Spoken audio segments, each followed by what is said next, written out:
Hey everyone, and welcome to another episode of Pathfinder, a podcast by Payload, the leading digital media company in the space industry. I'm your host, Mo Islam, and my guest today is Mason Angel, the co-founder of Industrious Ventures, a venture firm investing in the transformation of fundamental industries and processes. We talk about Mason's thesis and work as an investor, particularly in the space industry, but importantly, Mason just went to space. He was on the most recent crewed New Shepard flight, and he talks about it for the first time with Pathfinder. On to the show. Mason, thanks for being with us today. Very excited to have you. Thanks, Mo. Happy to be here.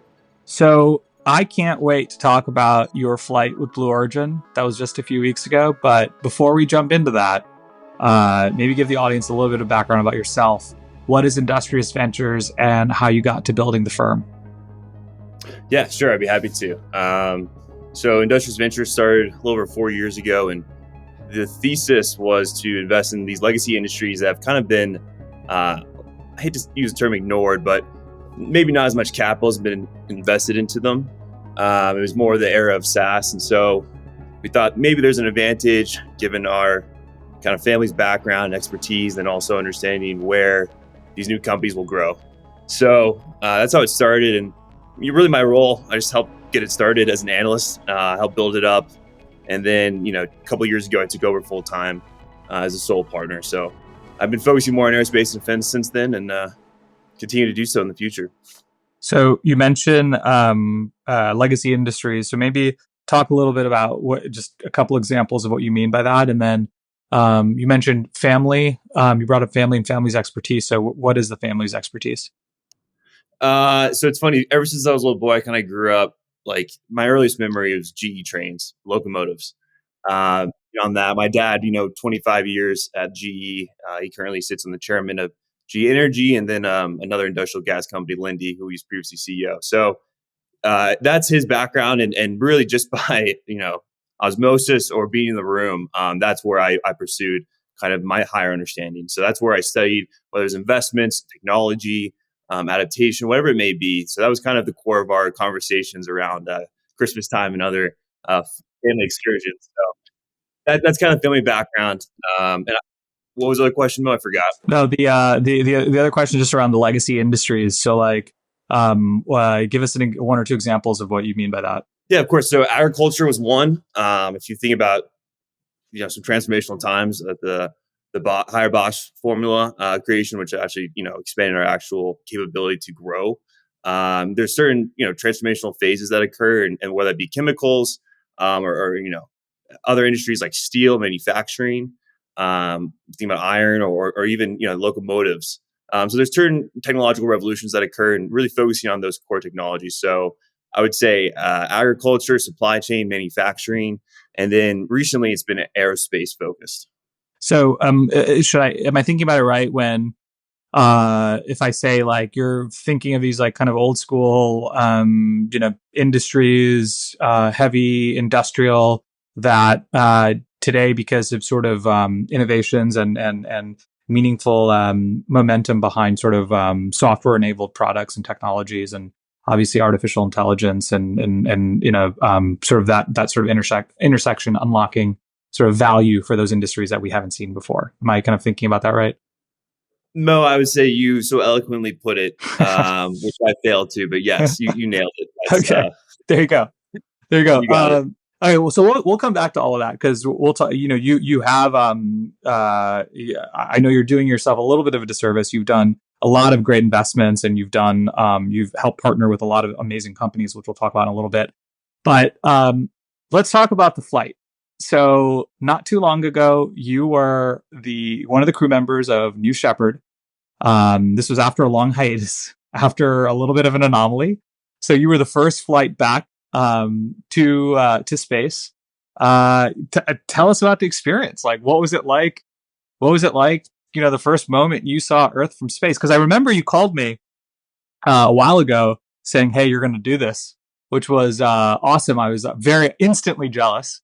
I was like, it's super incredible. But you got to do it. You got to fly to space, via Blue Origin, and you got to experience that whole, what's been transformational for a lot of people. I mean, I just remember, when William Shatner came back down and they interviewed him immediately, and he got all teary, got all emotional, talking to Jeff Bezos. And I was wondering, like, I wonder where Mason, fell in sort of that transformational experience. Okay, I'll stop talking. Tell us.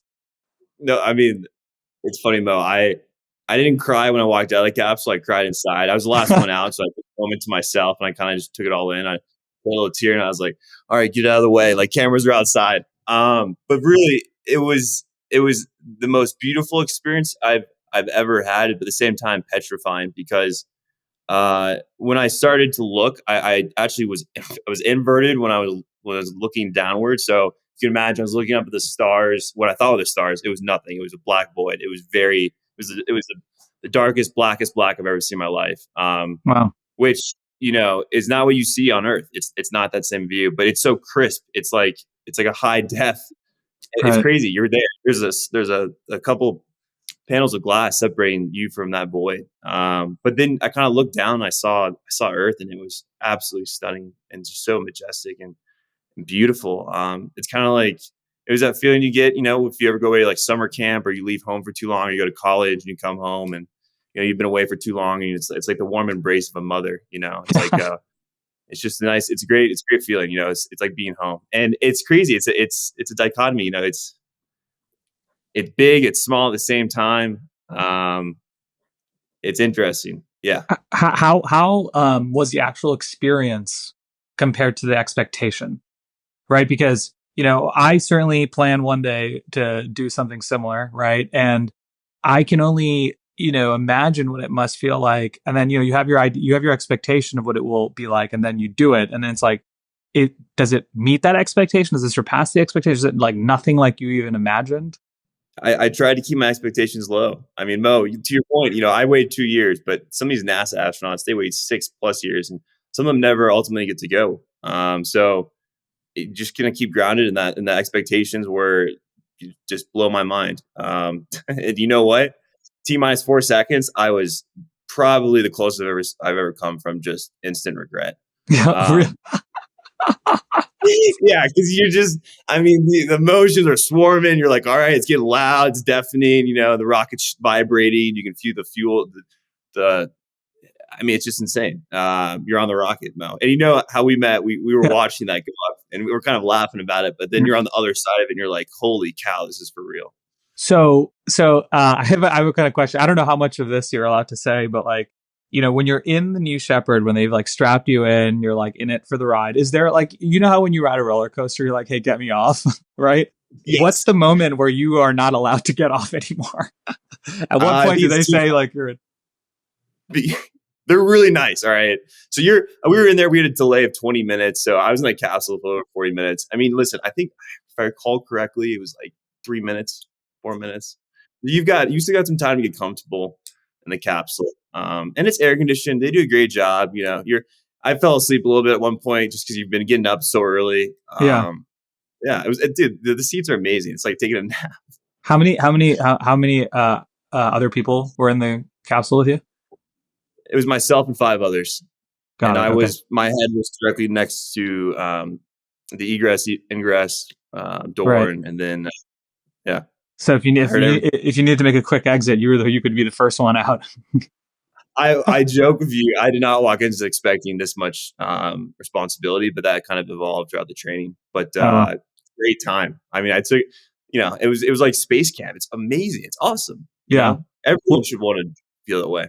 So I actually do want to talk a little bit about the training. So I have to assume there's not a ton of training, and I think that's a good thing, right? Because one of the things I do want to talk to you a little bit about is how your experience has shaped your view towards the business of space tourism, which we'll talk about in a bit. But back during my investing days, I had the opportunity to fly a helicopter that uses basically flight automation software to automate a lot of parts of flight. And I think back to that experience a lot because I remember going to California to test fly this helicopter, this Robinson R-44, which is one of the most dangerous helicopters in the world.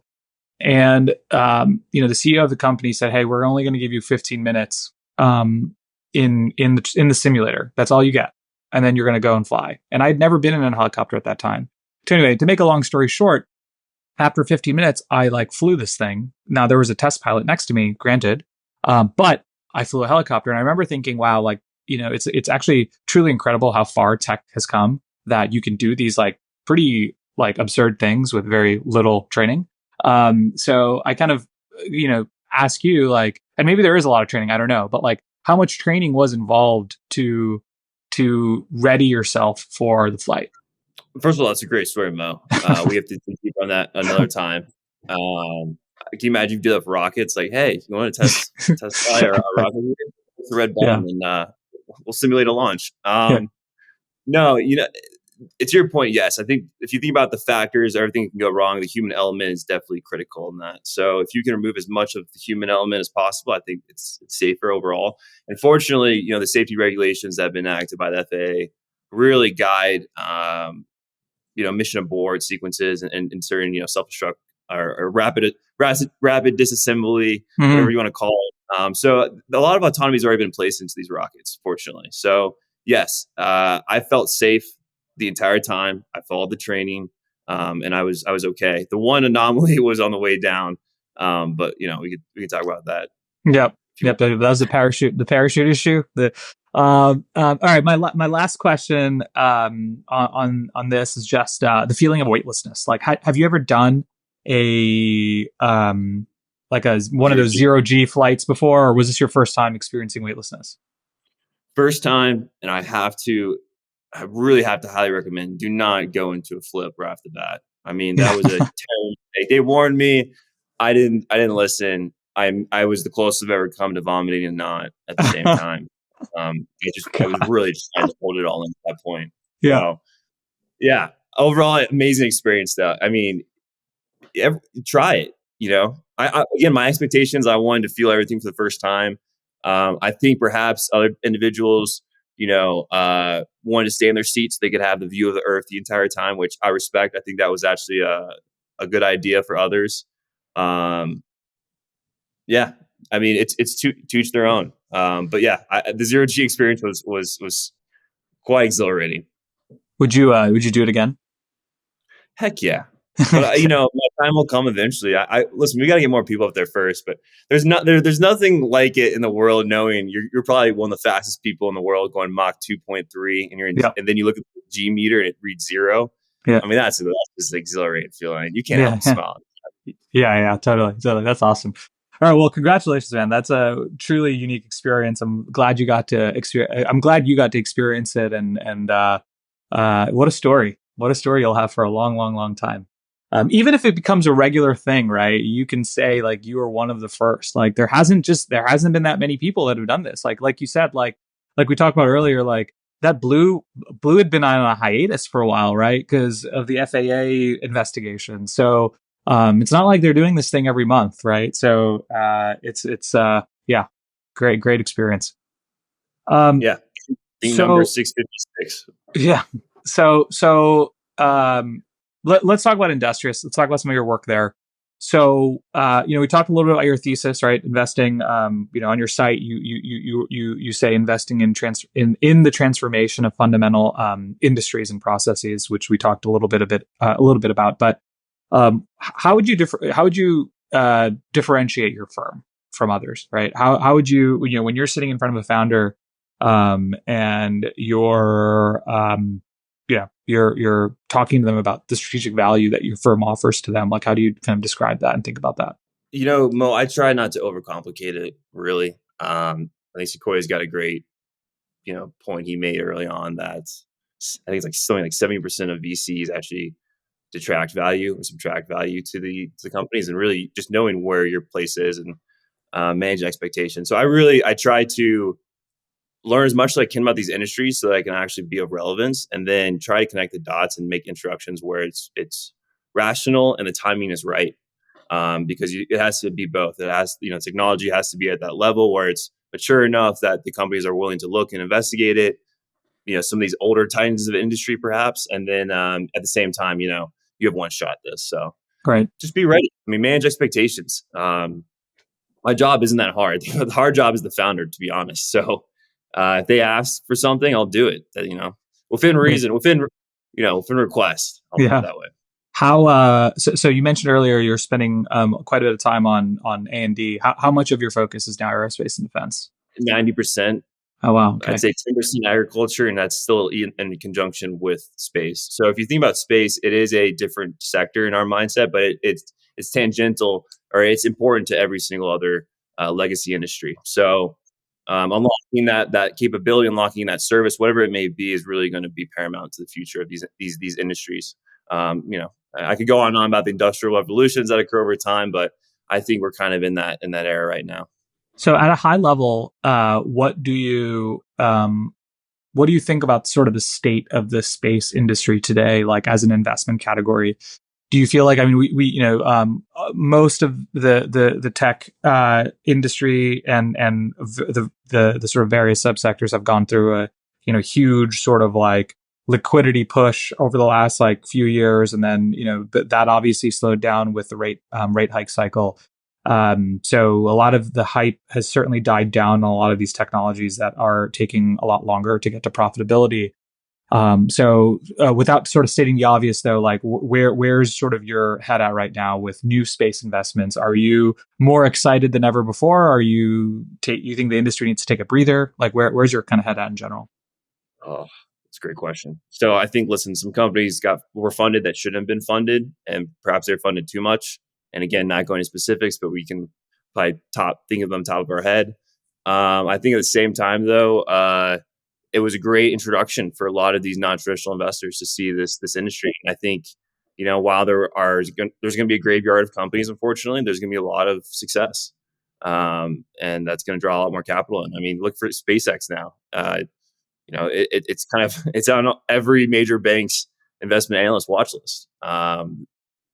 What he's doing right now is transformational, and then Kathy Wood as well, and what she's trying to bring along. So yeah, I mean, I think I'm more excited than ever. I think NASA's doing a great job handing out contracts to some of these lower tier, new companies. The legacy prime contractors aren't liking that, but we'll see what happens. So I think, you have regulatory support, you have government support. So you have public capital, you have regulation and law, and now private capital coming. So as long as the private capital stays there and we get past this valley of death, you're going to have some great companies come about in the next 5 years. What do you look for in an investment? I can't say the secret sauce. Everyone knows that's the IP. No, listen, founders who kind of come from one of these original new space companies, you could call it. Usually they have a thesis that they've been working on the side as a hobby. They've kind of gone through that first iteration of it, and so now they're just trying to get hardware together.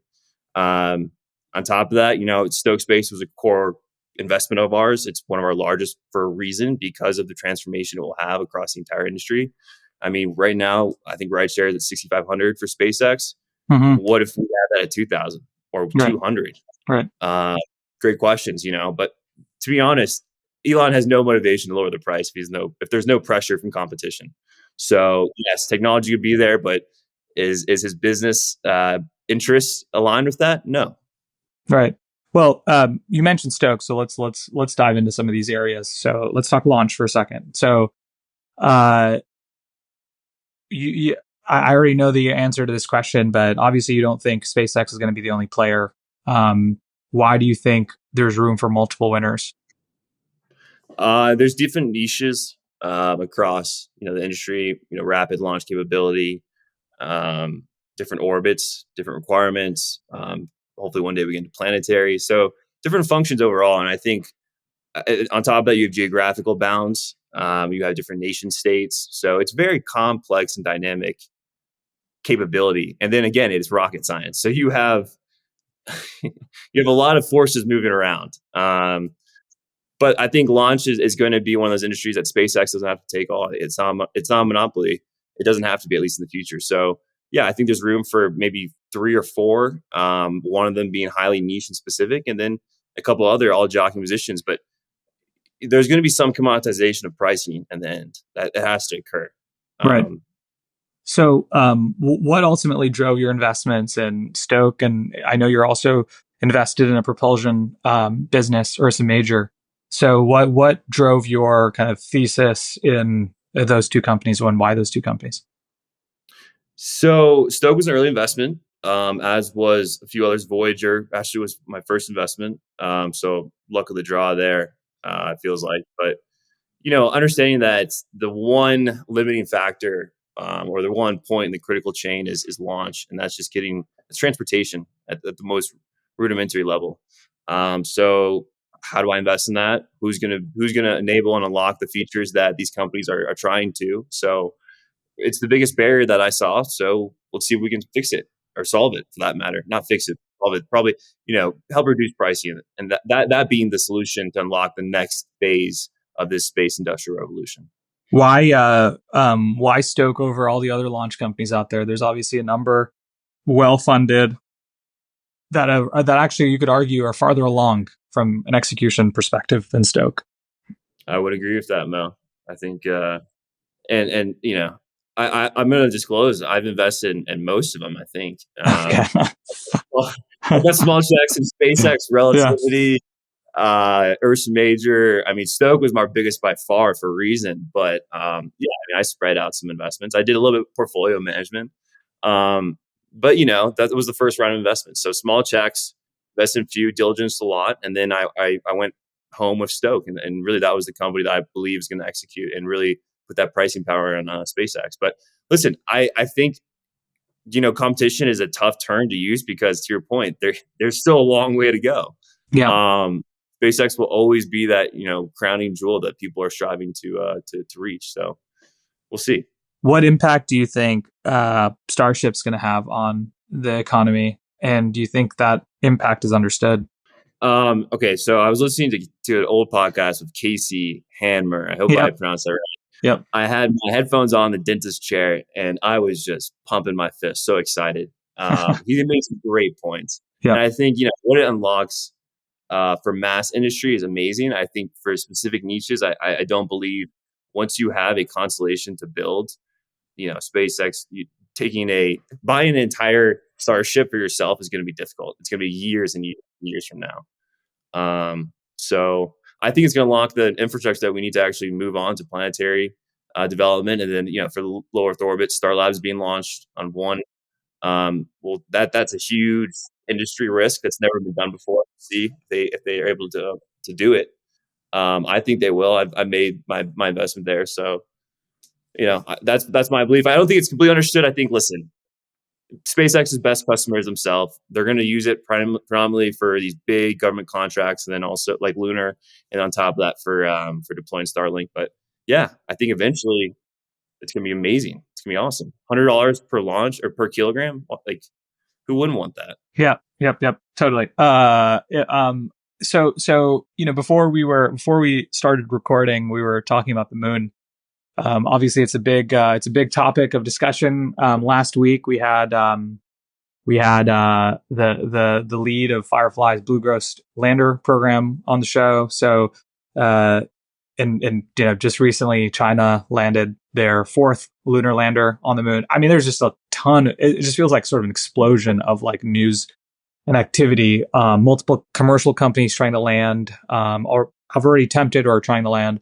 Why do you think there's a massive increase in commercial activity on the moon? And are you thinking about companies that are focused on the moon as an investment? I can't say too much right now because I'm moving something. I'm seeing emails. Things are being done behind the scenes. But I think lunars. I mean, we're in the new space race. You can just look at the past one, look at the expenditure, look at the budget, look at what was spent. Look at the victory it brought us in the end. I mean, and to be honest, this whole victorious defeat, I don't like that notion because what came out of it was their national space station. We had camaraderie with Russia. So I think ultimately Chinese will be some partner in space. Right now, we're obviously in a race to the moon and colonizing it, however you want to phrase it. But I'm invested in it. I think it's the future. My first dream I ever had was of helium-3 and the ability for nuclear fusion. I think in 7th grade, that was kind of brought to me by my science teacher or professor. So yeah, I mean, what a dream that was. Hopefully we can unlock that. So you're an investor in AstroForge. So clearly there's like some element or some you know you've done some work in mining and in space research or resource excuse me utilization ISRU. Um, so what drove that investment into AstroForge? Do you think asteroid mining? Do you think the economics are now viable? Number of companies have tried; they have not been successful. So my guess is you think now is the right time. I mean, launch is low. What better time than ever? So, listen, yeah, to your point, there's a graveyard of companies that never succeeded, but they've set the kind of initial learning steps, or they progressed the technology to the point where some more sound technology can be implemented. But yeah, it's a long shot. But if you think about this, you know, my education is grounded in economics. Our primary limiting factor is resource constraint. So if I can eliminate that primary factor of resource constraint, what's the future look like? And it seems limitless. So you know, financially and then also from a moral perspective, it sounded like the right thing I had to do to unlock that. You know, and for the future of our own planet, hopefully we can use other resources and not our own. What is you mentioned helium-3 is one. Are there any other resources that um you know that are worth mining outside? I know AstroForge I think is going after platinum if I'm not mistaken, platinum market. Yep. Yep. I mean, listen, rare earth metals as a whole, but you're talking about the economics of it at that point. I mean, it doesn't make, if you can get copper from a mine down in South America, why the heck would you go get it on another planet?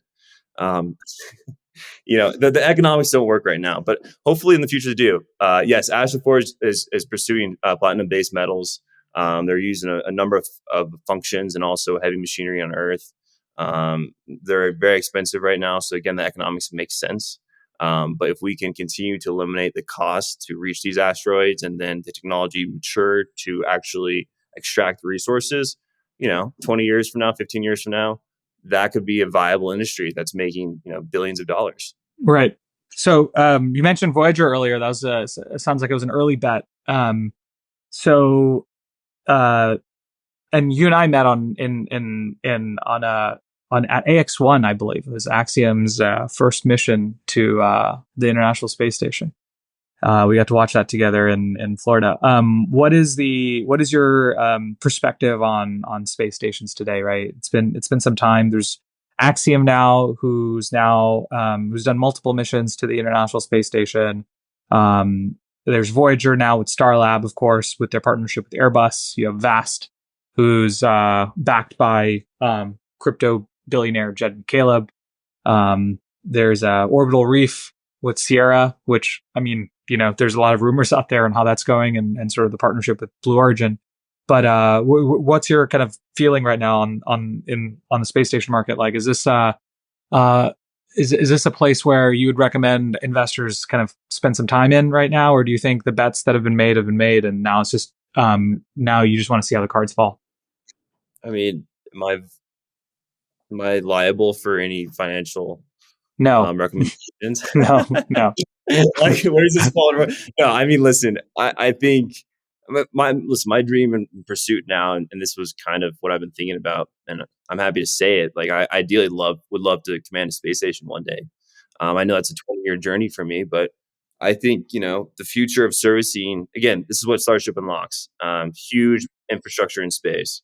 Okay, well, how do we service that? You need smaller rockets that are constantly launching on a daily cadence, providing, you know, resources, down mass services, other capabilities. So yeah, I think it's a good time. I mean, listen, there is obviously risk associated with it, but if you look at the cost of an International Space Station and what some of these companies are proposing now, we're talking orders of magnitude difference. So let's give it a shot. I mean, throw some budget at NASA. Let's let it ride, Congress. Come on.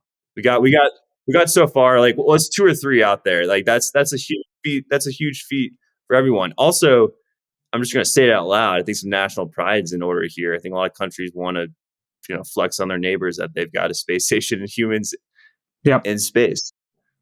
Yeah. No, I don't disagree with that. I think that the demand from nations who have fractional budgets, like space budgets, versus like, you know, like a US Russia or China. It is there's a lot of things now that you can do with much smaller budgets, thanks to in part the commercial space industry. And you can't underestimate the level of national pride that's involved in getting a national astronaut up into space for the first time, getting a national asset to space the first time. You're launching a piece of hardware to the moon. That's definitely in and of itself going to be certainly going to be a market. So yeah, no, I completely buy that. And one of the things I've noticed is, just as an influence point, right? So China now has Tiangong, which is the eastern version of the space station, albeit it's much smaller than the ISS, but it is newer and in certain ways has better capabilities.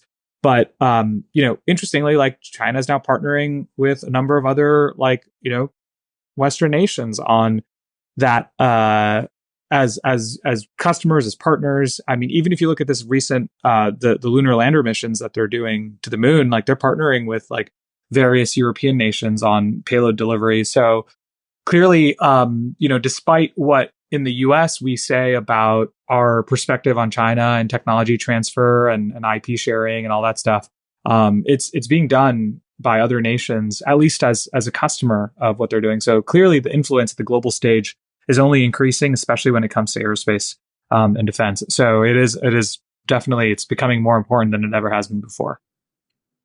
Bring it on, Mo. I mean, that's what I say. Listen, as long as we don't all blow each other up in the end, I think a healthy space race brings about competition and rapid development of technology, for better or for worse. I mean, this is what happens as a result.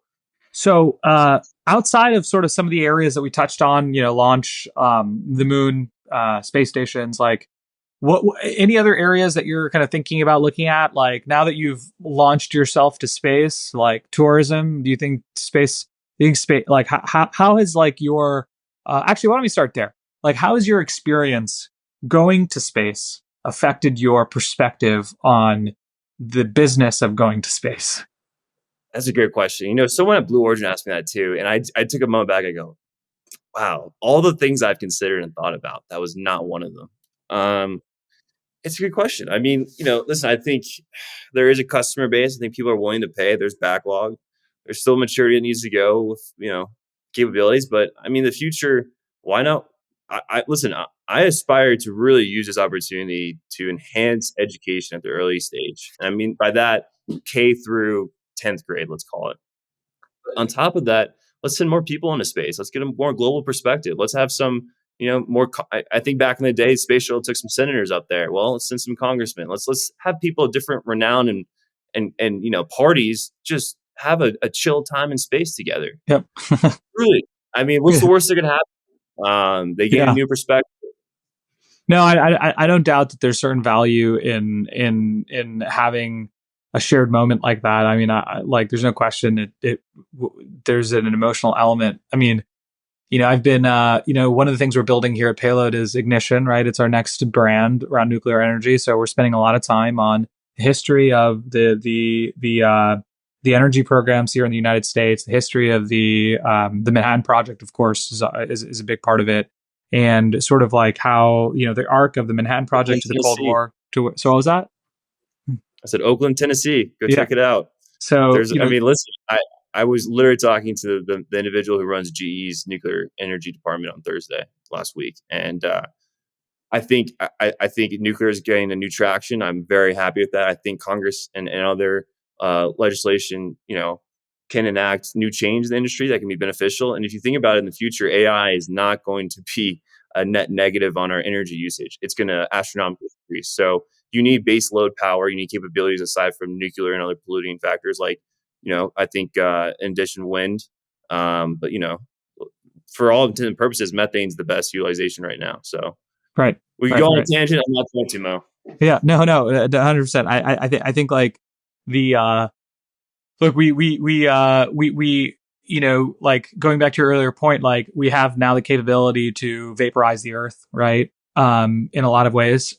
So I think the ability to experience sort of like, I know people talk about this a lot once they come back from space, but like understanding the fragility of Earth is an experience that I think could really shape. I mean, it could shape politics one day. Like the sort of viewpoint around, like what we have is very, very, very lucky. So anyway, without getting all emotional, last point on that, Mo, though, yeah. for like you're talking about like actual commercial applications. The biopharmaceutical industry. I don't know about you, but I think you're with me at Crew Mission 5. They're printing an aorta in space, like the stem cells, 3D printing. So I mean, if you can build and replace organs and have your DNA injected into that organ as it's being created, I think Right. there's huge application in the future. Now it's still in the early innings, but the fact that NASA's doing this, like, it's kind of sounds like science fiction, but it's a reality today. Yep, 100%.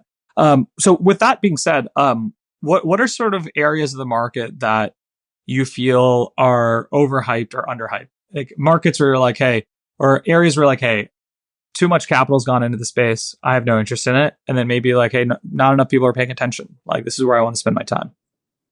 I gotta say launch right off the bat, but I can't because hello, I just led a launch company's round. I think that market's super saturated at this point. I think just the barriers to entry are so high with the capital and requirements. You're not going to see many new launch companies after these huge innings have been occurred. So I think maybe Stoke was the last of that. Again, might have a little bias in there. But I think as far as the future, I think lunar applications are there. Point to point cargo, really excited about that. Autonomous robotics capabilities. People are focused more so on the AI software, but let's actually implement this into our hardware so that we can have more time to ourselves.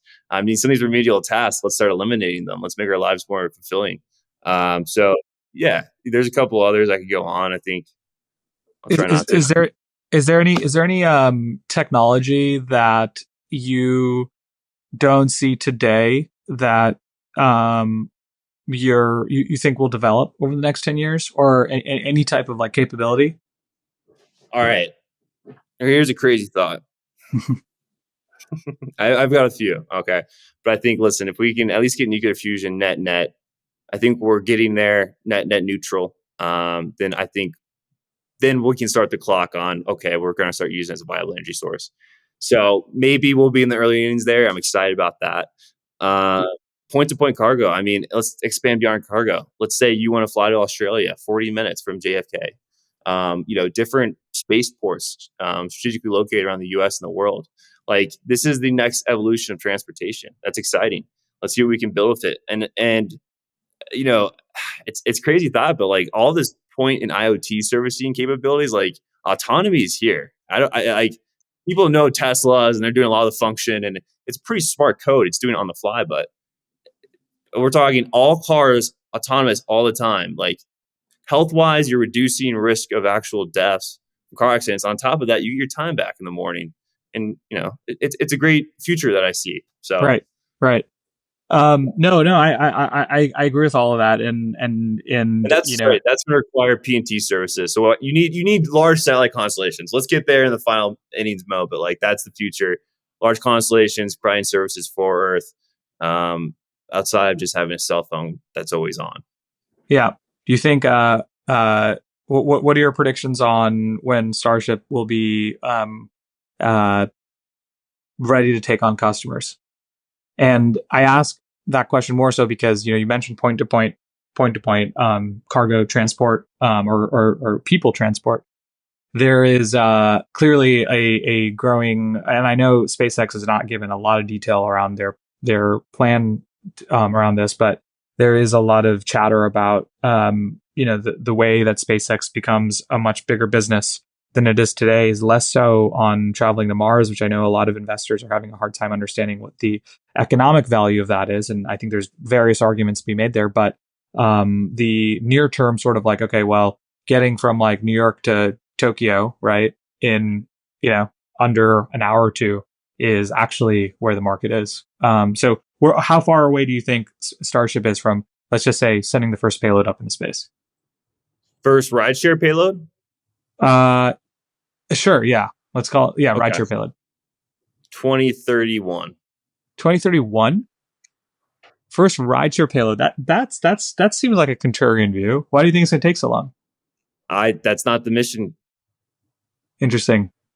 Elon dictates the mission, as does everyone else. The mission is not to start deploying rideshare for everyone else. The mission is to advance interplanetary travel and also deploy Starlink to fund that interplanetary travel.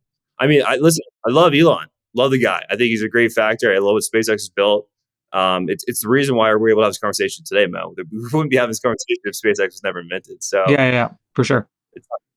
Falcon 9, we can have a conversation there. What are they going to be used for? Yep. That's a great conversation. I don't know. But I think, listen, Stoke Space is going to be a great, if Rocket Lab, if they can get up, and, Firefly's building their own MLV right now. So this next year is going to be very exciting. I'll put it that way.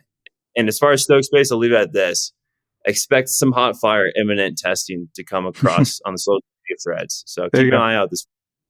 So I do want to talk, I want to flip sort of the perspective for a second and talk about sort of the LP, right? In fund relationships, right? So what are, and for those who aren't aware, LPs or limited partners are so the investors that are in venture funds, right? Just the sort of the general partner, limited partner legal structure. LPs are the investors. So, and Mason, you're an emerging manager, right? You've been doing this for not a super long time, but you're relatively new from a fund perspective. Your firm, at least. So, what are some cuts and scratches? Yeah. Yeah. What are LPs looking for from GPs today? Like, how should emerging managers, maybe an emerging manager listening to this episode, like how should they position themselves in what is arguably one of the most difficult fundraising environments in the last 10 plus years? I mean, listen, you have to be efficient. I don't think you need a niche. Do not go out there trying to expect a $75 million fund right off the bat. Unless you have been doing this for a while, you should be aiming for low $5, $10 million fund, build a special niche, whether it's deal flow channel, whether it's technological expertise you might have, relationships, whatever it is, just demonstrate you're able to have that. I think, have some angel investments under your belt, have some winners. That always helps. It takes time. I mean, that's the end of it. But I think LPs are looking for, they're looking for habitual execution, which is just freaking hard when you're looking at a whole period of 10 years. So I think it's going to be hard to do that if you're a first time founder. So again, have that edge. That's the best advice I can give. And, hopefully Industrious in the future, I'm not going to say hopefully, I know Industrious in the future will be taking some outside capital. So when that time comes, I want to have a track record that I'm proud of. Yeah, totally. If you weren't doing this, what else would you be doing? I'm kind of doing already, Mo. I'm really happy. I'm taking some part-time classes, at Colorado School of Mines. I want to get my, doctorate in space resources. Okay. I want to be able to earn a seat in the room. Listen, I'm an investor because I love this industry. If I was a janitor and that's what I had to do, I would do that too. Just being in the room with people is really, it's the attraction. It's the excitement. It's the purpose. It's knowing that these tons. Think about this. I was talking to people at New Shepard. I was like, how many man hours did you guys put into this? And they did the math, and I won't say it, but you have thousands of people working possibly millions of hours to build a rocket that can do this magnificent thing. That's poetic. Yeah. So, I think it's funny. I ask that question a lot, and most people always say, I can't imagine, effectively some iteration of I can't imagine doing anything else. So I totally get it. Well, look, it was awesome to have you. Amazing to hear about your experience with Blue. What a treat. I think, we don't get a lot of people who just went to space on the show. So we appreciate you sharing your experience, and hopefully you make it back up there soon and we can have you back. Hey, Mo, I'm just going to say you need to get a podcast room and some sponsors. You guys, I'm going to use my reference for something that people might not like with Joe Rogan, the 101 kind of you should be throwing up rocket launches in the corner. Just be like, right here at this moment, we knew something anomaly was occurring. Yeah. That'd be awesome. Viewers would love that. But yeah, totally. No, that's great. That's great. And I appreciate that. No, there's a lot we have in store on the podcast front. We've been definitely slower to come out with some of those fun changes, but we have a bunch in store that we're excited about that we'll be rolling out later this year. So stay tuned. Awesome, Mel. Thanks for having me, man. Awesome. Thanks, Mason.